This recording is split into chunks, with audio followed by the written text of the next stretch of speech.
ka danna subscribe sannan kuma ka danna alamar ƙararrawa domin samun shirye-shiryenmu da zarar mun daura. Mun gode da kallon.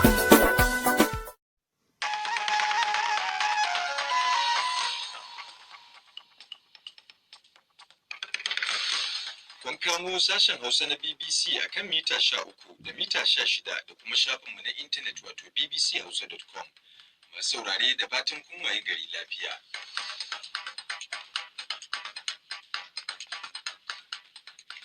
To a cikin shirin za ku ji cewa jigajigan jam'iyyar Democrat a Amurka sun zargi shugaba Trump da mulkin kama karya yayin da aka soma babban taron jam'iyyar na ƙasa. Shugaba Alexander Lukashenko na Belarus ya ce sai dai ko in bayan ba ransa aniyar 'yan adawa ta neman ya sauka daga kan mulki za ta tabbata. A Najeriya a wani yunkuri na wanzar da zaman lafiya a kudancin Kaduna, gwamnan jihar Nasir El-Rufai ya gana da shugabannin addinan yankin. Krista suna mutuwa ko musulmi, kabilu daban-daban dai kowa yana cikin wahalan wannan abin, kuma suna ganin gwamnati ya kamata su dauki matakai, kuma sun zo da shawarwari kan ire-iren matakan da ya kamata gwamnati su dauka. To sai ku biyo mu domin jin ko waɗanne hanyoyi ne waɗannan. Idan muka je Ghana, yayin da ake ci gaba da samun rashin jituwa tsakanin 'yan kasuwar Najeriya da hukumomin kasar, masana na ci gaba da tsokaci akan ko hakan na iya kawo cikas ga wancan kasashen biyu. Akwai abin da za a aiwatar a ce wannan hukuma ta ce a aikata, ta wannan tana iya ya haifar da matsaloli na diplomasiya. Amma matsalolin da muka gani tsakanin mutan Najeriya da mutan Ghana, 'yan cikin kasa ne suka doki doka suka sa hannunsu suka aiwatar da wani aiki.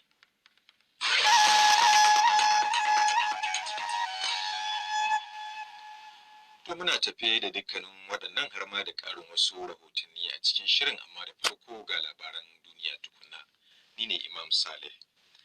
An fara babban taron jam'iyyar Democrat a Amurka ta bidiyo. Mutane da dama sun gabatar da jawabansu, ciki har da tsohon ɗan takarar shugaban ƙasa a jam'iyyar Bernie Sanders, wanda ya buƙaci dukkanin magoya bayansa su mara wa Joe Biden baya.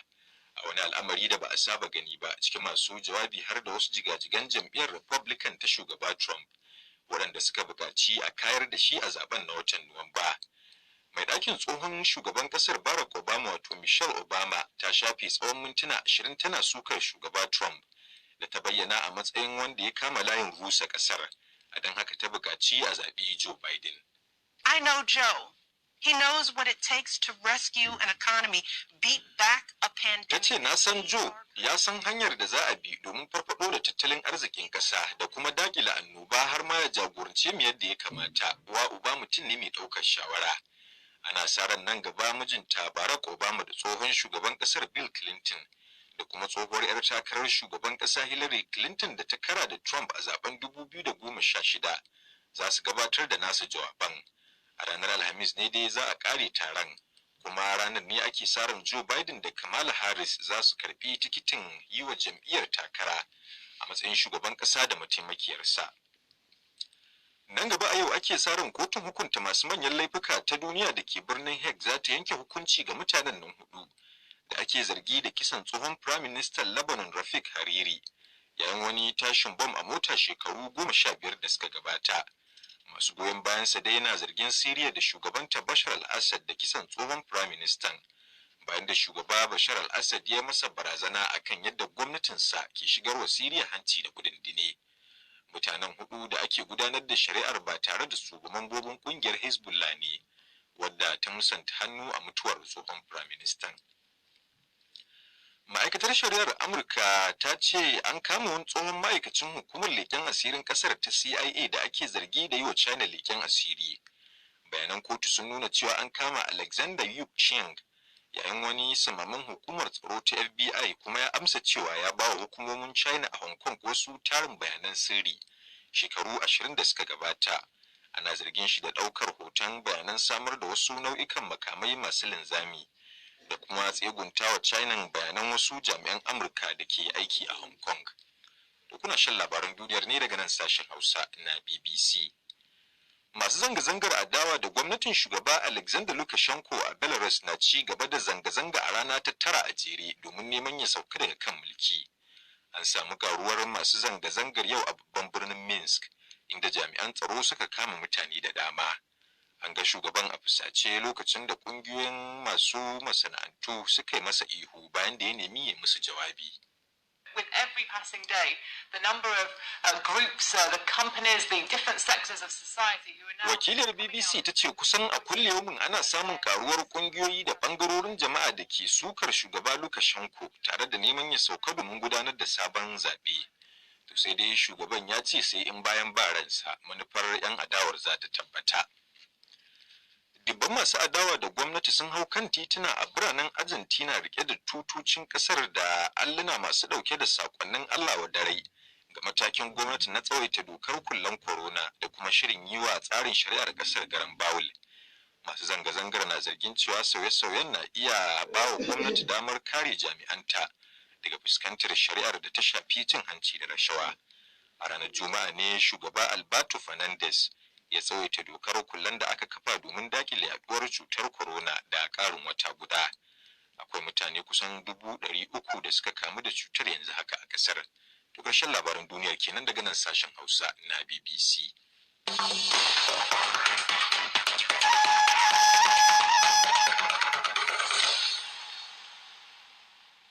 Yanzu kuma sai mu shiga cikin shirin gadan-gadan. Kamar yadda aka ji a labaran duniya, takarar kujerar shugaban Amurka ta fara gadan-gadan bayan buɗe babban taron jam'iyyar Democrat.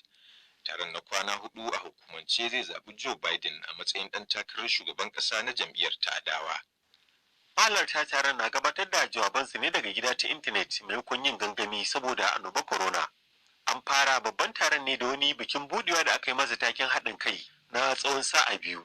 Tsohuwar uwar gidan shugaban ƙasa Michelle Obama ta fitar da wani bidiyo yayin taron da ke nuna goyon baya ga Joe Biden. I know Joe. He is a profoundly decent Tana cewa na san Joe, cikakken mutumin kirki ne da addini ke masa jagora. Ga wurtashen mataimakin shugaban ƙasa ne. Ya san abin da ya kamata don ceto tattalin arzikin ƙasa, ya murkushe annoba a jagorancin ƙasarmu.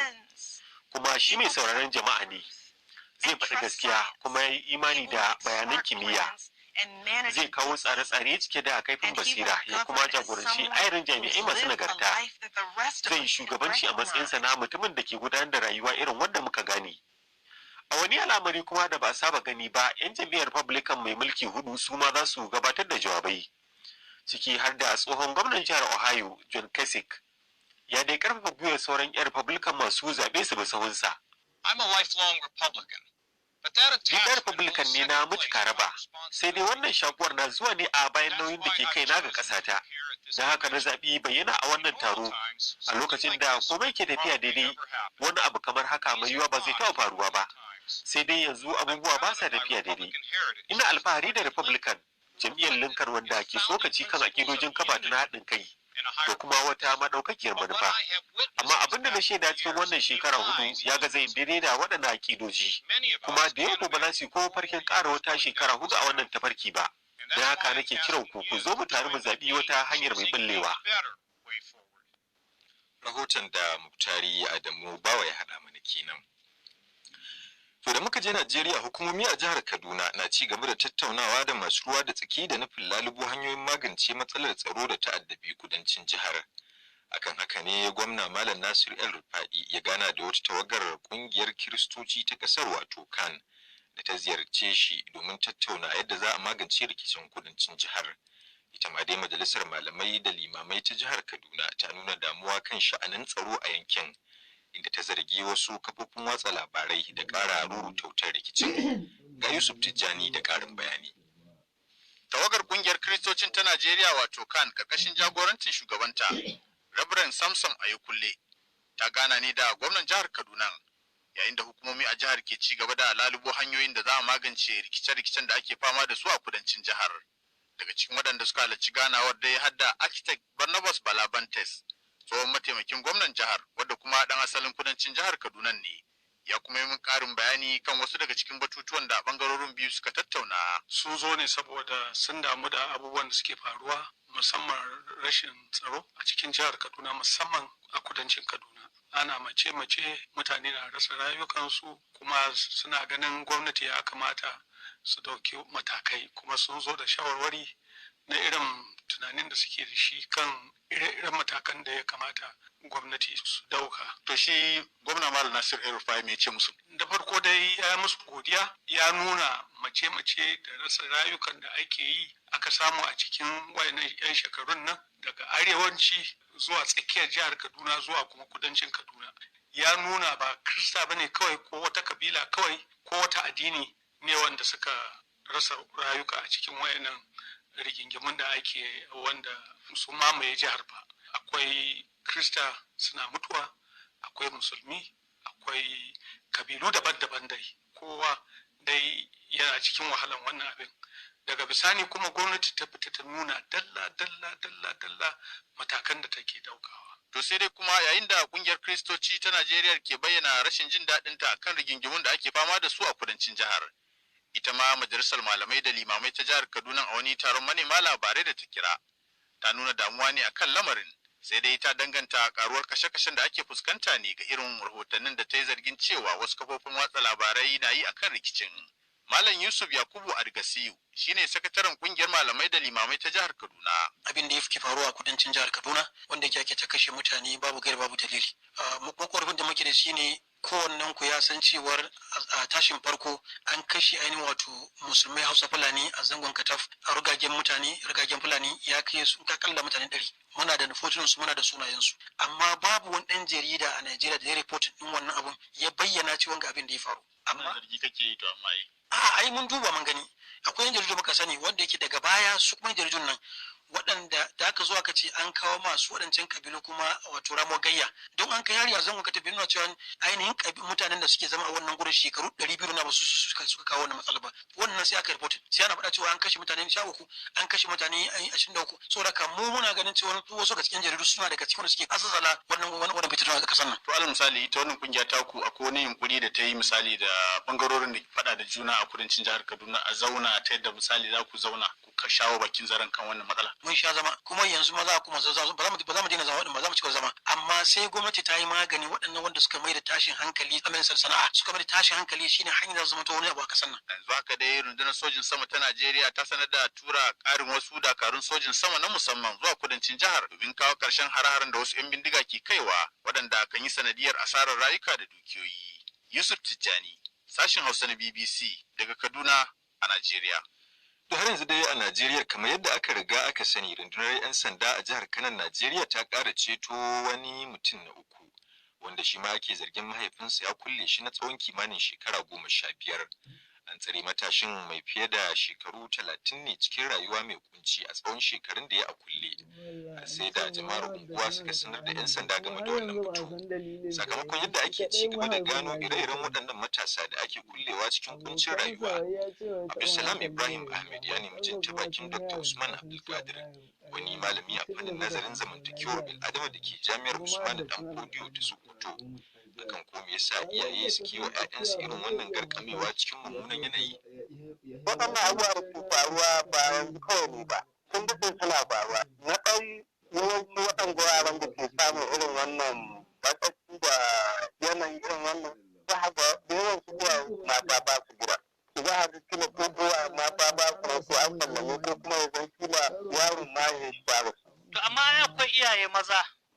To akwai iyaye maza amma za ka ga wasu uwaye maza ne amma kuma kamar yawanci matan ke juwa akalar ko ga wasu uwaye suna gana ana cutuwa ƴaƴansu suna cikin wannan yanayi amma sun kasa magana. To amma wasu yaran akan kiblace su ne kila don kare su daga aukawa cikin wata larura ko matsala in sun fita waje bisa wani abu da ke damun su a kwakwalwa. To ai su wannan abin da aka musu ai ba asibiti ba ne. Ai da zarar mutum na da matsala na kwakwalwa akwai asibitoci na masu lalura irin waɗannan.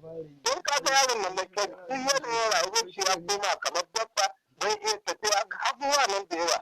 So wannan kaskanta ɗan adam ne gaskiya wannan bai zama da jini. To kuma ana zargin wasu yaran da kangara ko taurarewa a halayyarsu. Abin da ya kamata da duba ne ya kawo kangara.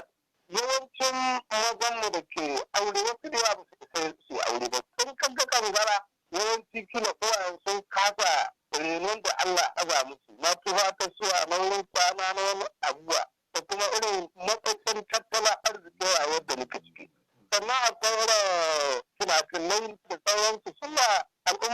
illa kuma wannan yana tasiri kullum. Amma za ka ga cewar wasu yaran an yi faɗan an yi dukan duk abu ya gagara kila sai iyaye su ga gara a turke su ko a kulle su don kila ko sa koyi darasi ko kuma su bar waɗannan halaye da ake ƙoƙarin hana su. To ai baban gizo ke